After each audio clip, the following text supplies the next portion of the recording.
Bonjour à toutes et tous, bienvenue dans les coulisses du Grand Lyon. Mon invité du jour, Sarah Payon, bonjour. Bonjour. Vous êtes la présidente de Renaissance dans le Rhône. Alors on est aujourd'hui le 20 janvier, le jour de l'investiture de Donald Trump. Comment vous regardez cet événement? Avec quel sentiment?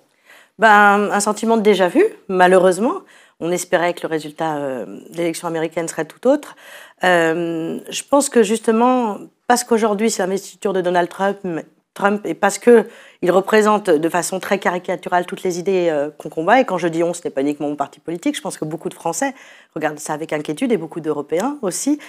Plus que jamais, nous avons, je vais reprendre notre slogan des dernières élections européennes, mais nous avons besoin d'Europe. Je pense que face à cette Amérique au visage inquiétant, nous devons être plus forts, avoir une Europe plus forte, plus solide, plus solidaire, et réaffirmer un certain nombre de valeurs, notamment les questions de souveraineté dont on a beaucoup parlé au moment du Covid, et dont nous devons à nouveau beaucoup parler, dont nous devons nous préoccuper pour pouvoir peser sur la scène internationale. La France ne peut pas peser seule. L'Europe doit agir justement face à ces grands blocs qui ont parfois des gouvernances qui sont très préoccupantes. Quand vous voyez un Elon Musk derrière, vous faites partie de celles qui vont quitter X aujourd'hui? Alors, je suis très peu active sur X, mais effectivement, ça fait partie des questions qu'on se pose. Quand je dis on, c'est collectivement, y compris mon propre parti, avec les militants, parce que il y a un moment où on ne cautionne pas les idées de M. Musk. Et d'un autre côté, et c'est valable aussi pour Meta, hein, on a bien vu les positions du patron de Meta qui a complètement changé d'avis sur un certain nombre de sujets, notamment sur ce qu'il appelle, lui, la liberté d'expression. Si nous quittons ces réseaux, comment pouvons-nous aussi nous adresser aux personnes qui pourraient être influencées par les dérives de ces réseaux, et comment pouvons-nous combattre justement les idées de ces personnes-là, sur quels canaux, avec quels outils? C'est des questions qu'on se pose. Est-ce qu'on déserte complètement au nom justement du combat contre leurs idées, ou est-ce qu'on reste, mais en introduisant une forme de résistance dans nos publications? On revient sur le parti Renaissance que vous présidez dans le Rhône. C'était le parti En Marche, les initiales du président Emmanuel Macron, un parti très incarné avec lui. Est-ce qu'il a encore un sens désormais que Emmanuel Macron ne peut plus se représenter à la prochaine présidentielle? Tout à fait, il a un sens, et c'est justement la question qu'on se pose collectivement en ce moment en lançant des grands états généraux suite à l'élection de Gabriel Attal comme secrétaire général de ce parti qui s'appelle effectivement désormais Renaissance.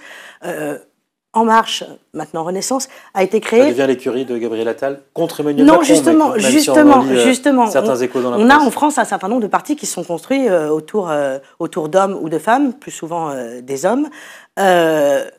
On a cité notre parti, mais c'est le cas du parti de Jean-Luc Mélenchon, par exemple, le parti de François Bayrou, etc. La question, c'est: est-ce que notre parti est une simple écurie présidentielle? Nous avons quand même gagné 2 élections présidentielles. Ou est-ce que notre parti représente quelque chose dans l'espace politique français? Moi, je pense que c'est la deuxième option, qu'il existe un certain nombre de Français, et on l'a vu encore hier soir dans les urnes, dans la législative partielle à Grenoble, qui croient en ce qu'on représente et qui ont envie que leurs idées soient incarnées. Votre candidate a gagné, a repris la circonscription qui avait été perdue dernière. Exactement. Partielle. Et c'est la deuxième élection partielle à laquelle les électeurs donnent la victoire aux candidats que nous soutenons. Donc nous existons, on nous annonçait mort il y a quelques mois, nous existons dans le paysage politique, un certain nombre de Françaises et de Français se reconnaissent dans nos idées, il faut absolument qu'on construise l'avenir, et c'est pour ça que nous lançons des grands états généraux, pour mettre à plat tout ce que nous avons fait depuis 2016, et pour voir comment on se projette vers l'avenir, comment est-ce qu'on construit, quels objectifs on se fixe à court terme, à moyen terme et à long terme, pour ne pas être qu'une écurie présidentielle, mais bien un parti politique qui incarne un certain nombre d'idées et qui a vocation à s'inscrire durablement dans le paysage politique français. États généraux, ça rappelle la démarche de Rocard au PS? Ça rappelle la démarche de Michel Rocard, mais en l'occurrence, j'ai regardé, moi je pense que la démarche est vraiment inédite. C'est-à-dire que là on est sur une consultation, on consulte tous les militants de France, mais aussi ceux qui sont partis. Et c'est ça qui est intéressant, de voir pourquoi les gens nous ont quittés. Parfois c'est au moment du vote d'un projet de loi avec lequel ils sont en désaccord, mais pas seulement. Il y a aussi des choses dans notre fonctionnement qu'on doit changer. On est prêt à discuter, à changer, à entendre les choses désagréables, si on veut pouvoir se projeter vers l'avenir et continuer à rassembler un maximum de monde et bien sûr gagner les prochaines échéances électorales nationales mais aussi locales. En parlant de ces échéances locales, peut-être des législatives cet été? Moi, je ne fais pas de politique fiction. Moi, je souhaite la réussite du gouvernement actuel. Je pense que la censure du gouvernement Barnier a eu quand même des conséquences sur les Français. On a vu qu'a priori, Pour l'instant, François Bayrou avait trouvé un modus vivendi avec une partie de la gauche et avec la droite. On va voir si ça dure. Il y a quand même un certain nombre de réformes et de textes de loi qui doivent passer. Donc moi, je ne me projette pas à ce stade-là vers une dissolution. Je souhaite que les choses continuent avec ce gouvernement de coalition, avec des personnalités de gauche, des personnalités de droite, qui vaut ce qui vaut. Moi, je ne partage pas les idées de tous les ministres de ce gouvernement, mais en tout cas, je partage l'esprit de responsabilité de ce gouvernement. Et alors, si on prend, dans un an, ce seront les élections municipales. Avec quel type d'alliance vous vous projetez sur ces scrutins? Alors, vous avez vu, vous avez reçu mon homologue Emmanuel Hamelin, hein, le responsable d'Horizon Rhône. Nous travaillons pour l'instant dans le cadre de ce qu'on appelle le bloc central, c'est-à-dire Renaissance, le MoDem, Horizon et le Parti radical. Nous travaillons ensemble pour nous tourner vers les Lyonnaises et les Lyonnais, leur faire des propositions. Là, dans les semaines qui viennent, on va engager un certain nombre d'initiatives. On entend parler d'un binôme entre Emmanuel Hamelin à Lyon et puis un candidat LR à la métropole. Bon, moi, je n'ai pas forcément ces informations-là, mais je pense que c'est normal qu'il y ait des bruits qui circulent à un peu plus d'un an des élections municipales. Nous, on n'est pas tourné pour l'instant vers les questions de personnes, ni encore à ce stade-là, à ce niveau d'alliance que vous projetez. Nous, pour l'instant, on est en train de travailler au programme.